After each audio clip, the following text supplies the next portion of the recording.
You looking at the glitz on my hands and wrists while I'm laying back and smoking on my cannabis. When it come to rocking the rhythm like Marvin and Luther, I can tell you when I'm messing with Kanye and Twista. When I shot and I be sipping Hennessy. So first, thank you for coming. I appreciate it. What part of Chicago did you grow up in? West side. West side of Chicago. Right over here. K-Town. Yeah. How was your experience growing up there?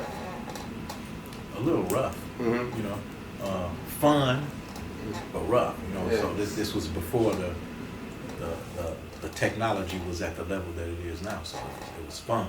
You know, we went outside, played, did a lot of stuff like that. But it was a little rough. But we couldn't tell. My mother made sure we couldn't tell. So, Who were some of your musical influences growing up?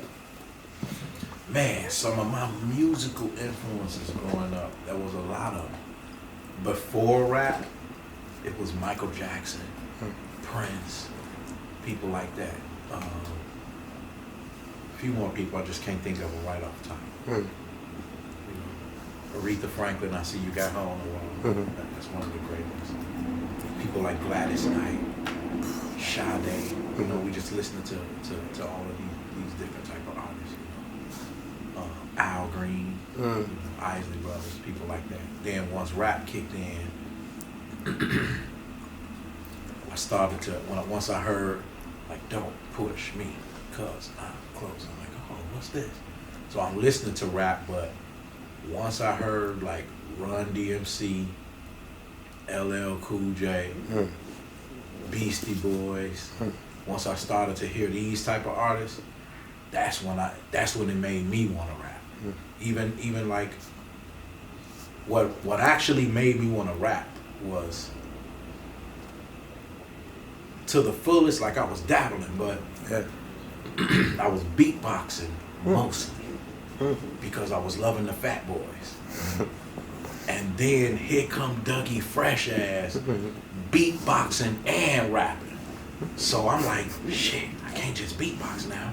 I gotta beatbox and rap. So now I was already rapping a little bit because I was writing rhymes for my buddies and my brother and stuff like that. So now I gotta take it up another notch. I gotta spit some of these lyrics. So now I'm beatboxing and rapping. And then I'm hearing these artists come out like LL. He dropped a Bad album. I like this first album too, but then when he dropped the Bad album, it was off the chain. Then I saw Run DMC come out.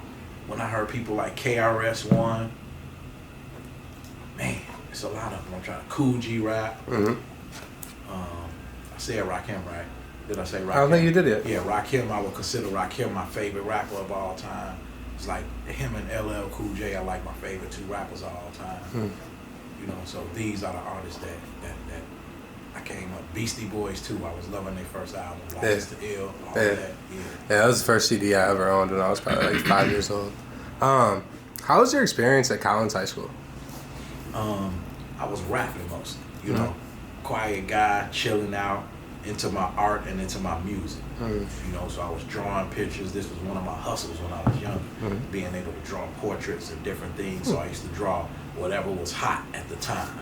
So once Freddy Krueger got hot, it was over. I'm drawing Freddy Krueger and selling my pictures and stuff like that. So that's mostly what I was doing at high school. Not really, you know, I was the different kid into the different stuff. Like hip hop was something different, you know, early on at that time. So I'm mostly drawing and into my hip hop. So, you know, it was cool, but I was mostly off in the cut with the MCs. So you were really the first like big rapper out of Chicago. I'm curious to know, what was Chicago's music community like in the 90s? In the 90s, the music scene, you had an underground rap scene, you know, and besides that, it was house music, a lot of house music, you know, going to the clubs. That's what you was hearing mostly, you know, when I was younger, coming up. So the rap thing was new, and it was a certain group of people that would do it here and there, north side, south side. You had a little bit of it on the west side, but it was mostly listening to house music. Okay. That was the scene, you know. Yeah. I always heard that Chicago suffered from a lack of infrastructure. Was that the case when you were coming up? Did you feel like there was a lack of like A&Rs and managers, labels in the city? For sure. Yeah, there was a lot of artists here. You know, I used to call it the donut. You know, like we're in the middle. You know, you got all of the people that do the business on the outside, and then they come sell everything to us in the middle. Yeah. So I was feeling like, you know, we had more of the consumer mind state, the customer mind state, and it just took us a while to come out of that. You know, we're in the middle of the map, so everybody on the edges of the donut, they flourished first, and it just took a while for it to get to us. Luckily, technology flourished the way it did, and we got to see the middle, you know, and then we are where we are, you know. Yeah. So you have an interesting relationship with Do or Die. You've worked with them a ton throughout your career, but I'm curious to know, how did you first meet them? Man, fuck Do or Die. They would die laughing when they see that. Hold on, let me get one serious one off, so you can play with it. Man, fuck Do or Die. Okay. That's the promo. Okay, yeah. So, but no, they're my buddies, man. We joke all the time. We crazy. You know, we Do or Die was actually killing it in Chicago even before rap. Like when I say house music was the thing, we would go to the clubs, and Do or Die was one of the groups that was in there killing it in terms of dancing. So they were like famous before me. So I looked up to them on a whole different level. And then it became mutual when I started to flourish in my music. So once they really started to get it in, we got a chance to work together on Po Pimp. You know, AK came and got your boy. That was a blessing. And so once we worked on that, we just knew that we had chemistry, and we kept working from that point on, and we still work today. Yeah. I read somewhere earlier today that before you got signed, before you were found by the DJ from GCI, you were working at McDonald's. Yeah. How was that transition to go from just like regular kid working at McDonald's to boom, like signed, record deal? No, it wasn't McDonald's to the record deal. I think I had another job doing something. I was on the phone doing something, but I remember having a job, and it was dope. It was dope. You know, you get to see it in movies a lot. You get to see parallels when you watch certain movies, like, that reminds me of me, you know, to come out of that working aspect, going straight into the music. But it was crazy for me because I did it 2-3 times, you know, so I related to a few records, especially when Andre starts talking. I think it was Elevators, where he talked about what kind of car you drive, you know, and he started talking about, you know, I replied that I've been going through the same thing that he had, you know, end of the week, and we would have eaten, you would check the check, you know, that verse. So I related. He dropped that. I was like, jeez, you know what I'm saying? So, it was a crazy experience. So, 18 years ago today, you and Kanye released Slow Jams, which ended up being the first #1 for you, for him, for Jamie. What was that moment like for you? Man, I would say surreal, you know. Finally, you know, it was a feeling of success, or I made it, you know. So, I felt like I was being finally rewarded for all of the hard work and the hardships that I had been through. Even Kanye, just knowing that he was dope, and the way I always looked at it was, there was a certain time frame where if you came out of Chicago, you was solidified if you was getting Twista on the record, you know. And so that's one thing that I was proud of with myself, to be serious enough with the music and just putting my talent into my music, and then being accepted enough that if you came out of Chicago, you felt like you was, you know, doing something like you were supposed to be doing if you got Twista on the record. And Kanye was right in that era. Boom, I made it. I'm gonna get the boy Twista on the record. So I felt like I caught that early blessing of working with something who I could tell, somebody who I could tell was gonna flourish in that genius aspect. Like I saw it early on. I'm like, this motherfucker beats is different. You know, I'm like, oh shit, he think different. You know, so I saw it early on. So that was dope. Do you remember the first time that you met Kanye? The very first time, I'm not sure, but I know I met him through my buddy Tumchi. One of my buddies named Tumchi, who rapped with us back in the days. And Tumchi, he knew a lot of rappers, and Kanye was one of the people who he introduced me to. And he actually took me over to Kanye's house a few times. We listened to music. Him and Kanye used to battle out in front of the hip hop spot up north, you know. So that was my experience of meeting him, was through my buddy Tumpshy on the west side. Okay. So, shortly after Slow Jams was released, I heard that Dame Dash tried to sign you to Roc, but it ended up falling through. Can you tell me about that? Just really the business, man. Like really, you know, me being signed to Atlantic Records at the time, and in the time frame that was about to happen, you know, it was like Atlantic was invested into, you know, a certain level into my career at that time, and then they were coming in new, and in that time frame, it just couldn't happen business-wise, you know. So it happened good enough for us to be able to drop Slow Jams and do certain things, but as far as to make that full transition or full move in the way that I wanted it to be, we couldn't do it on that level. But you know, that's still family. You still have your Roc-A-Fella chain? Yeah, for sure. Yeah. You crazy if you think I'm like, my chain, man. I'm gonna bust it out, you know, bust it out.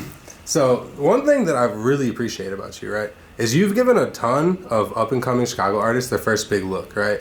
Like Chance, Saba, Superboy. Is it important for you to, like, look back and reach a hand out and help the upcoming artists out of the city? Yeah, but at the same time, it's like what I explained to you. People like Chance, Saba, Superboy, they feel more solidified. Not even say that. I don't even want to say that. They feel up or know that they're up to be able to get the homie Twista on a song. To, I would hope to think I sound great, you know, that they feel like he dope. The OG is dope. I got to get him on a joint, you know. So I look at it more so like me keeping my weight up and being in a position where, as time passes, these new artists who are coming up in the game will look and say, "This is Chi-Town. Let me do, you know, what I feel like is legit and right. Let me get the homie Twista on the joint." So I feel like I'm in that position of being one of those artists that you go get to solidify being from Chicago. Yeah. You know, so you know, it's more so instead of me putting them on or doing something, they were gonna be on. Saba is killing it regardless of a Twista. Same thing with Superboy and Chance. So I feel like I'm the one that catch the blessing by maintaining my skill and you know, loving what I do. A humble way to look at it, but I feel like they also caught a super big blessing. You know, like when you were on Cocoa Butter Kisses. I ain't say nothing about I'm not gonna do my thing. Yeah. What? I feel like all those songs, GPS, Cocoa Butter Kisses, you had a couple of Superboy, but I feel like that helped elevate their careers to a certain level too. You know, it's almost like a stamp of approval. You were kind of alluding to that at the start. That's what I was trying to say. Exactly. Yeah, I couldn't find the right words, but yeah, that's dope. I like that. I feel like Chicago music, hip hop specifically, gets broken down into two different eras, like you, Kanye, Lupe, and then, you know, Do or Die, them. And then the kind of resurgence where it was like Chief Keef, Dirk, Chance the Rapper in like 2012. What was it like when you saw that resurgence of just like all these dope Chicago artists just come like back around and just, you know, go crazy?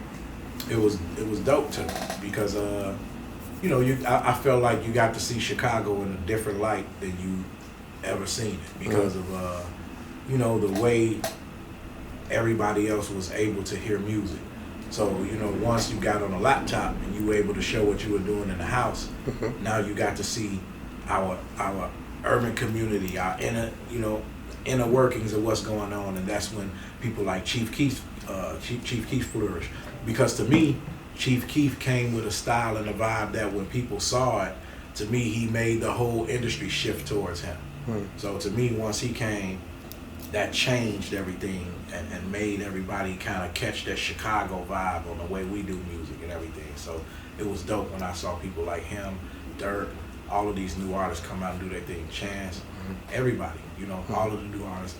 You know, I look at it like I get to be a fan. I once heard Pimp C talk about how, you know, he was a fan of artists from the South where he was more so than fans of other people, but I'm or should I say other places. I'm fans of artists everywhere, but I would say it's refreshing to have so many artists from the Chi that you know that's actually dope and you can actually be a fan of their music. So my favorite music video growing up was the video for Sunshine. I've always wondered, where did you shoot that? We were either in Atlanta or LA. I think we were in Atlanta because Anthony Hamilton was there, so it makes me think we were in Atlanta, but it's possible he was in LA. Okay. So I can't remember. It was either Atlanta or LA. I always assumed it was in Chicago or like Oak Park or somewhere like around here, but that's interesting to learn. Okay. Yeah. All right, a few years ago, Cole Bennett of Lyrical did a short film called Lone Springs, and you were one of the stars in the short film. You had the Twista Burger, you had that whole establishment. What was that experience like, going out to Plano, Illinois, and shooting that short film with Cole, Warhol, Famous Dex, a bunch of other Chicago rappers? It was dope. I still got my hat and shirt, hanging up in my studio, and I felt like it was dope. It was something innovative and new, and even then, like the way I see him flourish now solidifies the feeling that I had when I did it. It was like, this dude gonna be something else. I was like, he about to be phenomenal. I was like, his vision, the way he was vibing and thinking, I knew it was something special, and I was glad to be a part of it. And like, I know even as he grows and does things, like, my whole job is to stick around, so your boy can be a part of it, so Cole can keep the OG in the game. You know what I'm saying? Exactly. So I saw that the past couple of years you've been teaching some gun safety classes. What made you decide to start giving back to the community in that way? Really always being into firearms, but once we were forced to stay home, everybody's mind shifted and started to get into different things, and that's the time frame when I really, really had a chance to lock down and study and become a firearm instructor. My buddy, he's a counselor, and he's able to train people to become instructors, so to speak, for the USCCA. So I became a firearm instructor, and just really, really got into it on that level, but then started to get into competition shooting and just firearms all around, and just learning more as I go, and wanting to educate people about their rights to carry, and also change the perception of firearms, so to speak. When you think about even like rap music, when you say firearms and rap music makes firearms sound bad or something negative. So I want to change that perception so that people understand that a firearm is not something bad just because that's all you see it being used for when it's being put in movies, television, and in music. You got competition, you got so many different things in terms of firearms that are positive, in terms of protecting your family. So many, you got a whole community of people who eat because we're in the firearm community. So it's a whole different thing on a whole nother level, and I think people should really, really understand what it means to exercise their Second Amendment rights and their rights to bear arms, because it's something that's important. And I think education about firearms and firearm safety is the key, instead of not knowing. Education is the key, because you take away some of that power that a child sees a gun and he thinking he's gonna be tough when he gets that gun. You educate this child about a gun, it changes his perception, takes that power away, and guides it towards a different direction. So it's so many different levels of things that we can talk about in terms of firearm safety and firearms as a whole. That's why we got the gun camp. Me and my buddy Creative, we got what we call the gun camp, where we have a tight group of good instructors who make sure that we help each other when it comes to our classes, and we just do our thing, man. Make sure everybody stays safe and stay strapped. So you excel in firearms, but one thing that you don't is paintballing. Can you talk about your experience paintballing the other day? I hated it, and if I was more prepared, I would have liked it. If I was introduced to it in a way where I was involved with people who were on my level first, instead of professionals. They threw me in there with a bunch of professionals, so we get in there, man, and I wasn't prepared. My pants were too thin, my shirt was too thin. I had a helmet on, but so that experience did not go well. It did not last long. Never again?